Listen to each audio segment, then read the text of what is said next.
Next up, Quiz TV, all the way from Sweden, another company from Sweden. A lot of these Sweden companies going on. What's going on there?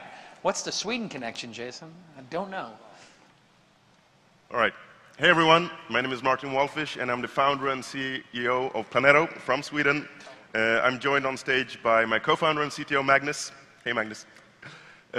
We create quiz games that are played by millions. And we're here today to launch a new quiz game called Quiz TV.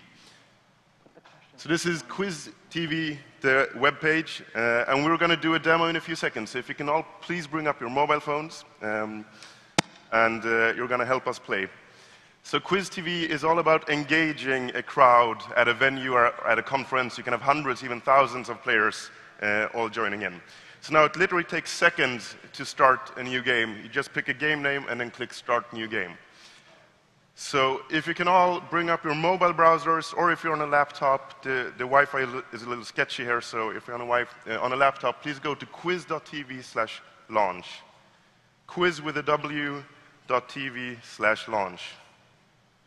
All right, so we have players joining in. Just some advice as well. The speed with which you answer also helps you get higher up in the high score list. So make sure to try to answer fast.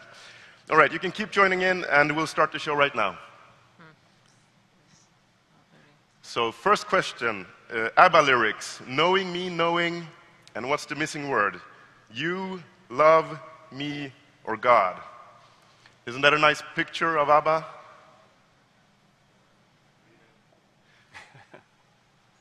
Two seconds remaining. And the correct answer is you. All right, 89% got that right. Very good. And we have Aaron in the lead. Very good work. Next question. The Testarossa is one of the most famous Ferraris. But what does Testarossa mean in Italian? Hot blood, redhead, rose petal, or red devil? Redhead. 4 seconds, 3 seconds. And the correct answer is redhead. 32% got that right. All right, BRC is in the lead. So final question. What was the original name of the Google search engine? Backrub, Stanford Singularity Search, Google, or PageRank? And I think I'm just going to scratch my back a little. Creepy. 3, 2, 1. And the correct answer is Backrub, 22%. So who is in the lead? Boo. Congratulations to Boo. Give Boo a hand. Yay. Very good. So we're going to jump into the settings screen of a quiz show. You can change the name of a show. You can change the URL of a show, how many seconds a question should be shown, etc. But most importantly, you can select different question packs. We have over 14,000 general knowledge English questions, so anyone can set up a show in a matter of seconds. But of course, you can also create your own question packs, which we did here for the launch show. So here are the 3 questions that we answered, and it's also very easy to add your own questions. So a teacher could, in a matter of minutes, create a quiz show for her classroom to play with her students. So let's create a new question, startups. From where is Planeto, our company? Anyone remembers? Sweden? Yes. Good.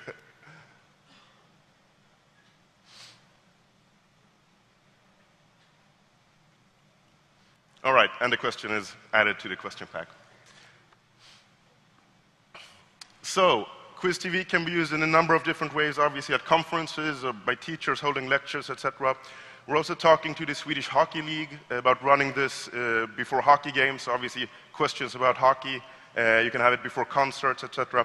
Quiz nights in pubs and bars is another obvious way to use this. Also in public transportation, buses, trains, wherever people just sit and wait, and they can interactively have fun and engage. And of course, you can play at home with your friends and family on your smart TV as well. The business model is very simple. We have different subscription packages that basically determine how many concurrent players can play at the same time. So that was Quiz TV, but just want to add one more thing. We have a bigger vision. The reason we're creating quiz games, apart from us really liking quiz games, is that we've realized that as people play quiz games, we can actually quantify their knowledge.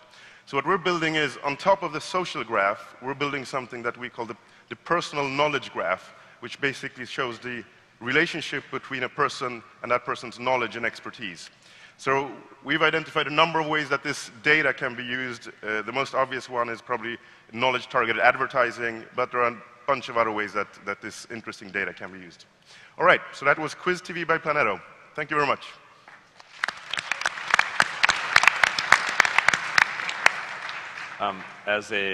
I just moved from England, and I know that pub quizzes are a big deal. Mm-hmm. So I can understand a big market, but I don't know if you can really graph people's knowledge based off of the quiz answers, though, because obviously you could make nonsensical quizzes, or I mean, kind of like, how do you attach? Well, this quiz is about cars, therefore you know about cars, or is it the pre-made questions that? Well, if you just create any question pack, obviously we won't be gathering the knowledge in that way.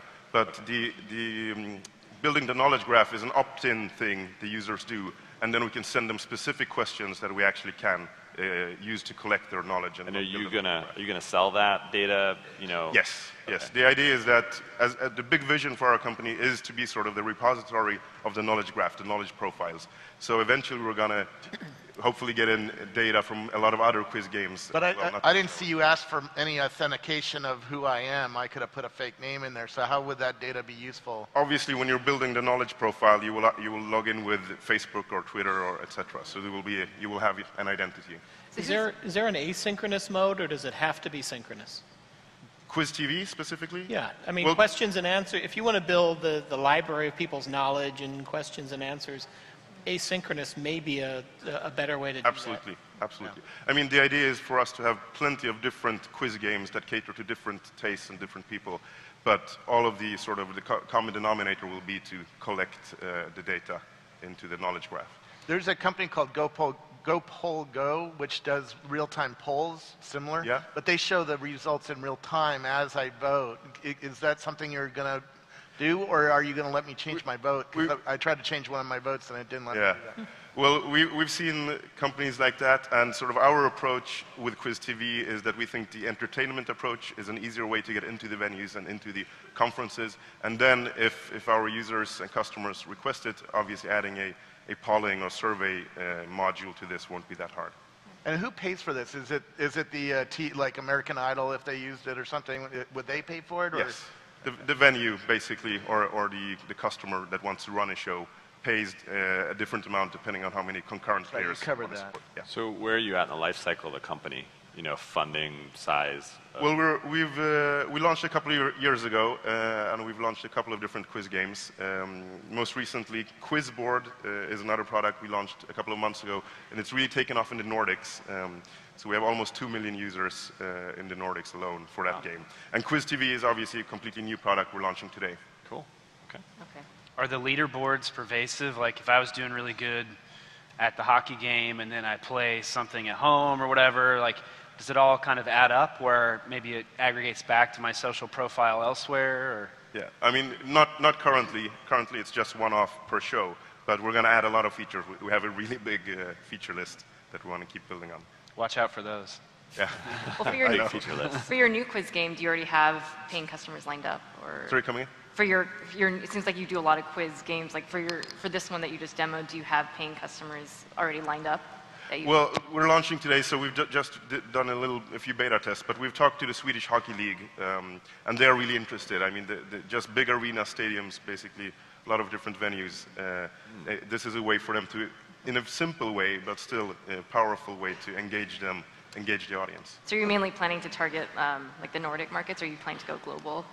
Sorry, coming in? Are you planning to go beyond Sweden and the Nordics? Oh yeah, absolutely. We're launching worldwide. The plan is to go global. And you plan to move to the Valley, right? Sorry? The plan is to move to the Valley. That's not. Yeah, of course. Not necessary. Not necessary. Not necessary. You know, I could see a model where you approach sponsors and they create sponsored question banks that are randomized. So if you had MLB, you had Oscar, all of these different people, because one of the problems is building quality questions to make this engaging. They pay because they get mind share in a very unobtrusive sort of way. We have an idea connected to that we call quizvertising, which is basically where sponsors can create questions that sort of are about the sponsor. You may want to just start the company over and call it Quizvertising because that is a bigger idea. I think that's awesome. Yeah. Anyway, great. Let's hear it for Planeto. Well done.